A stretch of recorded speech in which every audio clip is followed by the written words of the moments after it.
Hi guys, welcome back to my channel. My name is Carmen and today's video I'm going to show you how I'm going to do a Dia de los Muertos altar.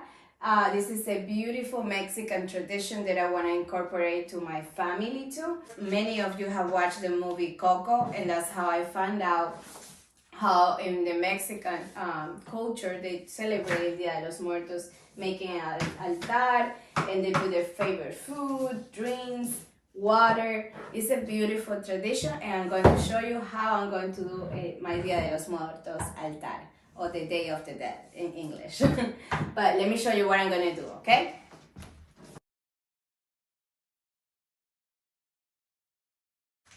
So the first thing I'm going to do is place this backdrop. I love this backdrop and the company that I bought it from.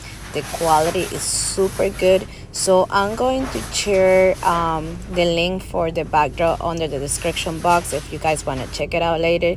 It's a beautiful backdrop. The quality is amazing, and also it's going to look amazing for my altar. So I love it. And they have different type of backdrops, and I'm going to use one for this video, and also I'm going to make a video later for Thanksgiving. They have any type of backdrop that you can imagine. This company is super good.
I hope you guys enjoyed this video. If you did, please don't forget to subscribe to my channel for more videos, like and comment, and let me know what do you think about this beautiful tradition del Dia de los Muertos. If you guys celebrate that at home, comment below, and I see you next time for more videos. I hope you like this one. Bye bye. I see you next time.